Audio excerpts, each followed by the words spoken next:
Welcome everybody to another Vinland Saga review, and I am reviewing the finale of the Baltic Sea arc of Vinland Saga. There's a couple of things that I really want to mention and touch on in this video, specifically about my likes and dislikes about this arc as a whole. Also, I'm getting very close to finishing Vinland Saga. I'm probably going to do the last 16 chapters as its own video since it doesn't have a book set out yet, which is 2 volumes. So this is obviously volumes, 21 and 22 that I'm reviewing here. So I'll be caught up very soon, and then I can move on to some more manga because I have a list that is so long.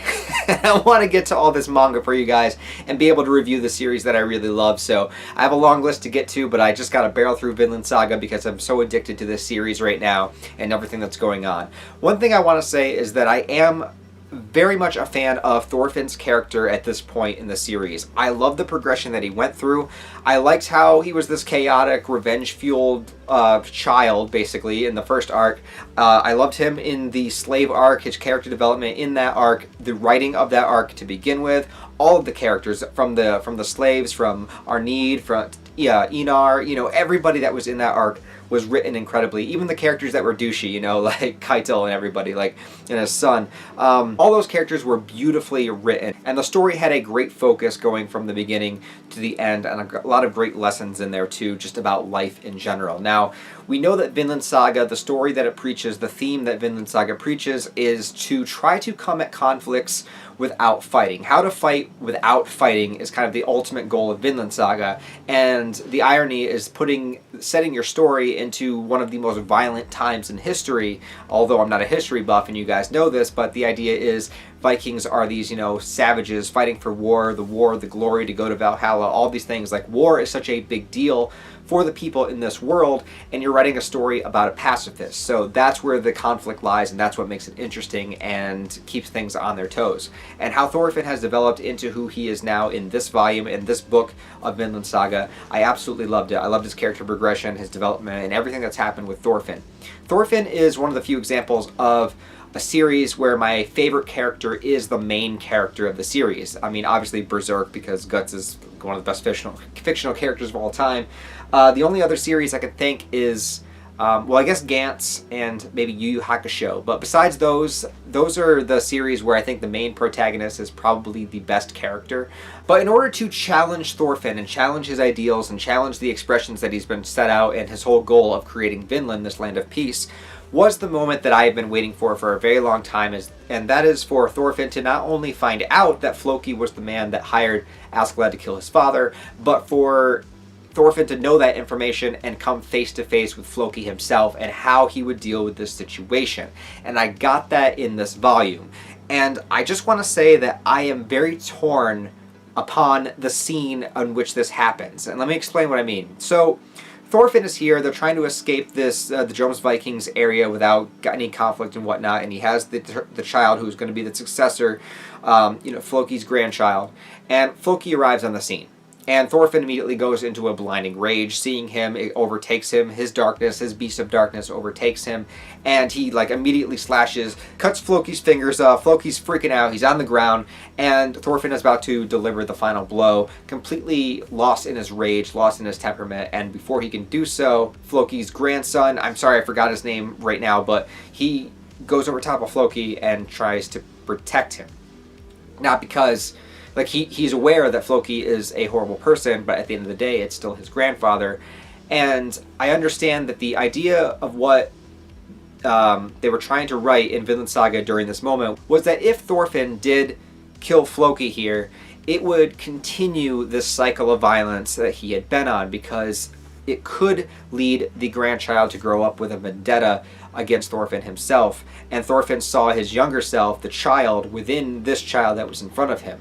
And knowing that he would kill, not his father, but his grandfather, his parental figure, his adult male figure, right in front of him, would just continue the cycle. And so Thorfinn breaks his sword and puts it down. Now, I love the idea behind that. I love the idea behind that scene, in that killing him would only restart this cycle. However, at the same time, I couldn't help but find myself a little disappointed in the conflict between Floki and Thorfinn, and how it really was only about one chapter worth of the volume. And I got to be honest in these reviews, and I don't want to just give everything a super high praise all the time, even if I love the series, and I love Vinland Saga. I adore Vinland Saga. But the moment to me, because of all the build-up that we had, because we found out that Floki was responsible for Thor's death right in the beginning of the series, and we have gone through so much to get to this point, and I feel like there should have been more here between the two. There should have been either more dialogue, or perhaps a lengthier confrontation, or perhaps a lengthier physical confrontation, or something else happening before we got to the moment where Thorfinn realizes that he shouldn't murder this man in front of his child. I felt like the scene happened really, really quick, and I had the same sort of complaint earlier when Hild was introduced and she was going to kill Thorfinn and then ultimately decides not to. In both circumstances, the scenes kind of played out exactly the same.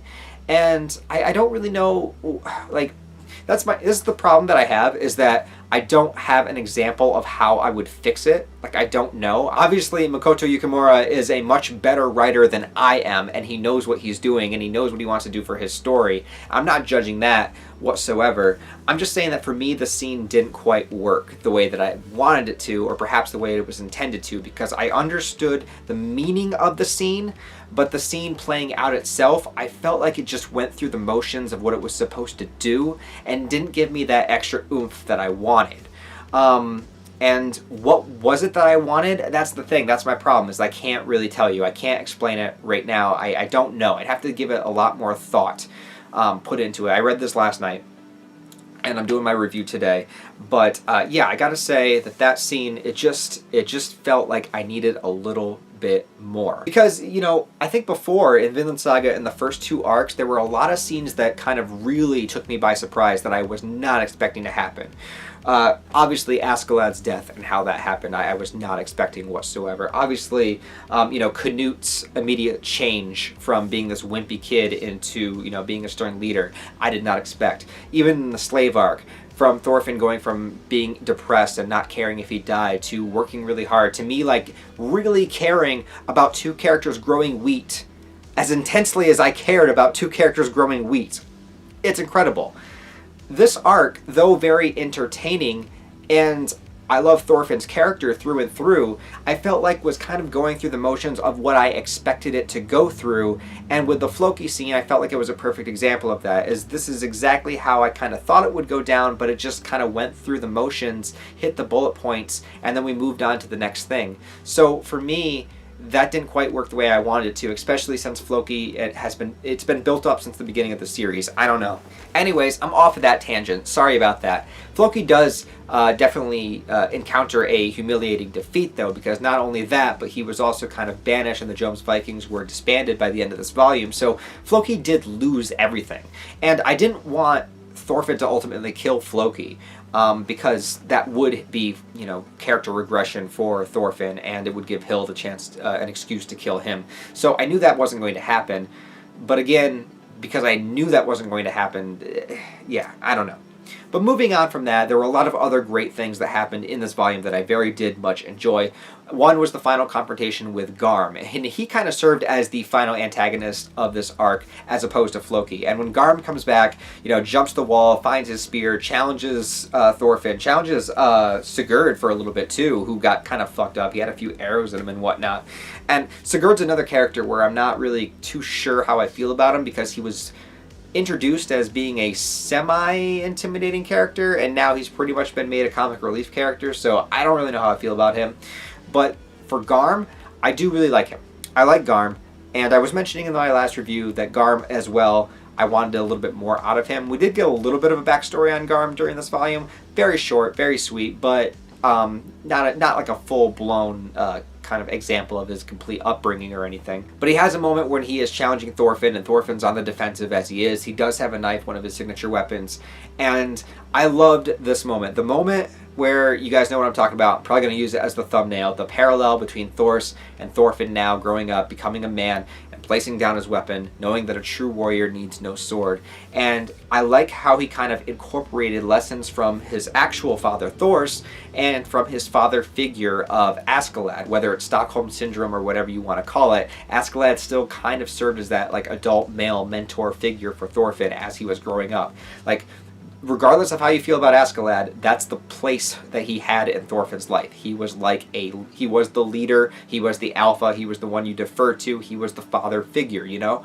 And Thorfinn was able to use lessons that he learned from Askeladd against Garm. For example, getting Garm super pissed off, in rage, away from the calm state, to a point where he could easily outmaneuver Garm even without a weapon.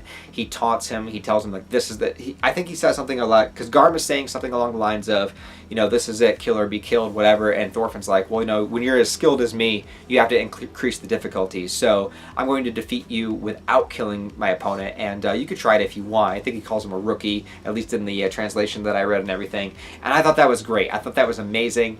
He pissed Garm off, Garm kind of came in charging, and Thorfinn was able to block his techniques, just the same way that Askeladd used to piss Thorfinn off before all of their battles and always win.